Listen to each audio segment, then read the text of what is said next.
من كام يوم انتشر خبر وعمل ضجة كبيرة جدا في مصر والعالم. دراسة حديثة عملها مجموعة من علماء آثار من إيطاليا واسكتلندا، قالوا فيها عن احتمالية وجود مدينة كاملة عملاقة تحت أهرامات الجيزة في مصر.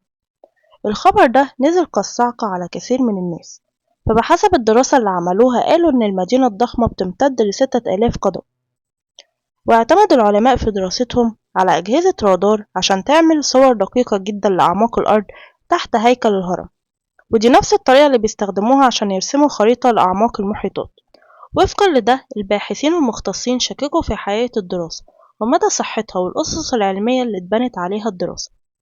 الخبر خلى الناس عموما متقسمة بين رأيين، ناس مؤيدة للفكرة وناس معارضة، وخصوصا خبراء الآثار المصريين اللي قالوا إن مفيش أي دليل علمي موثق للدراسة، وقالوا إن سبب الشكوك إن المنطقة عبارة عن صخر أصلي ومش محتاج إنه يتعمل تحت الأرض أي اسطوانات أو أعمدة أو هياكل.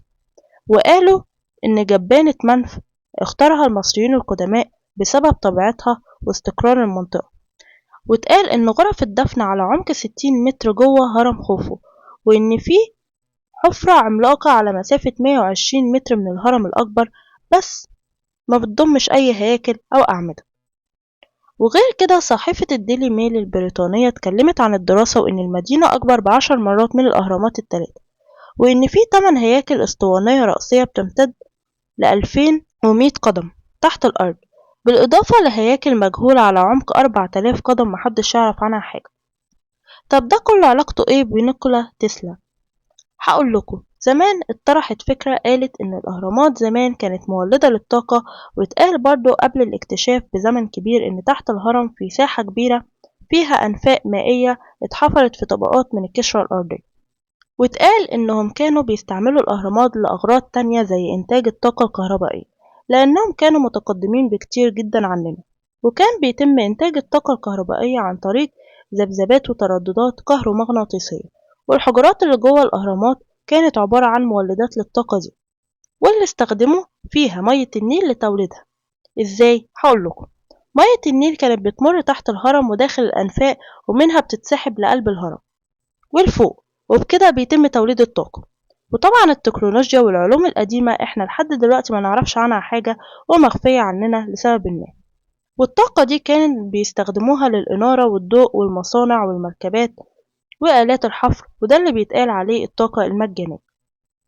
طب نيكولا تسلا كان بيسعى عشان يولد طاقة حرة مجانية لكل الناس من خلال الأبراج اللاسلكية اللي بدأ يعملها، واللي وقتها كان مقتنع جدا بفكرة إن مصر القديمة استخدمت الطاقة اللاسلكية من خلال الأهرامات وإنها كانت عبارة عن أبراج للطاقة. واستثمر معاه وقتها الاقتصادي جي بي مورجان في مشروع تسلا اللي كان عبارة عن برج عملاق في نيويورك، واللي هدفه نقل الكهرباء لاسلكيا. بس بعد كده تم سحب الاستثمارات من المشروع لشكوكهم في إنه ممكن ينجح أو لأ.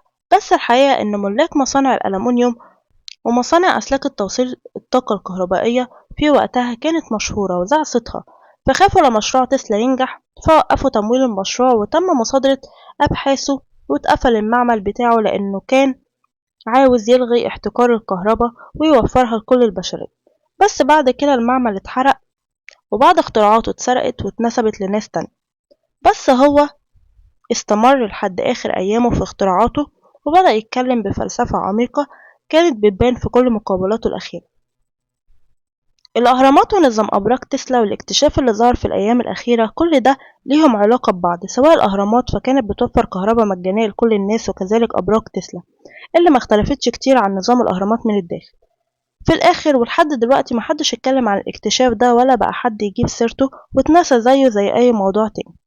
تفتكروا لو فعلا في مدينة ضخمة هيكون محتوياتها عبارة عن ايه؟ اكتبولي تحت في الكومنتات.